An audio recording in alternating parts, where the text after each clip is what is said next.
जंगल में सिर्फ उल्लू ही उल्लू रहते थे, इसलिए उन्हें यह पता नहीं था कि उनके सिवा कोई ऐसा पंछी होता है जो दिन में भी देख सकता हो।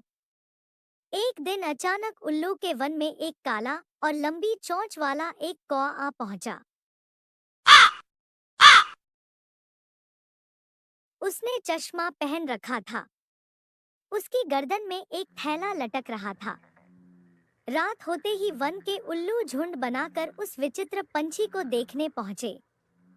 एक उल्लू ने पास आकर उससे पूछा, आप कौन हैं और कहां से आए हैं? मैं भगवान का दूत हूँ। मैं स्वर्ग से उड़न तश्तरी के द्वारा तुम्हारे वन में आया हूँ। उल्लू वन आपका स्वागत करता है। कृपया बताइए कि आपका यहाँ आना क्यों हुआ?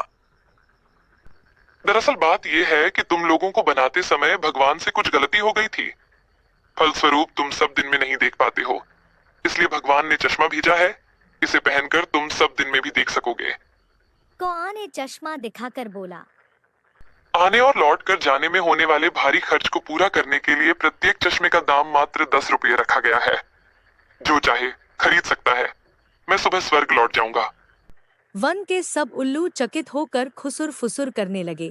फिर एक उल्लू बोला, हमें कैसे विश्वास हो कि आपके चश्मे के गुण वही हैं जो आप कह रहे हैं? सूर्य उगने ही वाला है, अभी परीक्षा हो जाएगी। क्या मुझे अगली सुबह तक रुकना पड़ेगा?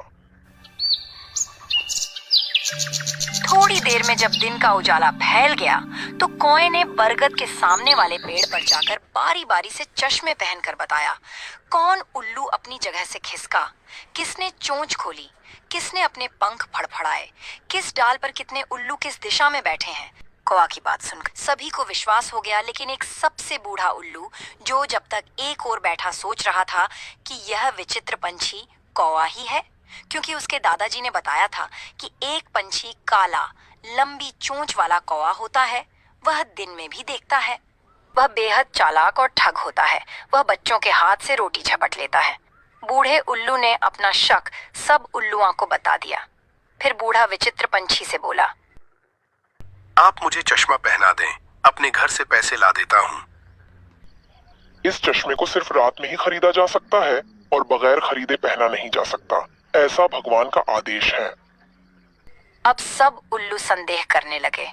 कुछ देर बाद वह बूढ़ा उल्लू बोला, दूत भाई बहुत दूर से हमारी सेवा के लिए आए हैं, अतः हम आपको स्वागत भोज देंगे। कृपया बरगद के खोखर में चलें। बरगद के खोखर में अंधेरा था, लेकिन खाने पीने की अच्छी व्यवस्था थी। कौवा ने नींद की दवा मिला खाना खूब डट कर खाया और बिस्तर पर लेट गया कि सोते ही एक उल्लू चश्मा पहनकर बाहर जमीन पर गिर पड़े। फिर भी उल्लुओं ने प्रत्येक चश्मे की परीक्षा ली। संदेह अब पक्का हो गया था। अंधेरा फैल चुका था। कौवा बिस्तर से उठकर बोला, जो चाहे झटपट चश्मा खरीद ले, मैं अब स्वर्ग जाऊंगा।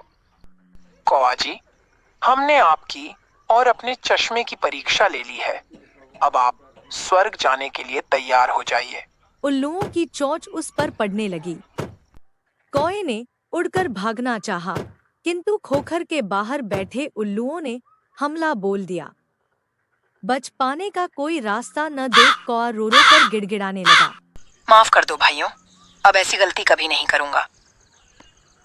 भगवान के दूत को माफ करने की औकात भला हम में कहाँ? और सब उल्लू खिलखिला कर हंस पड़े।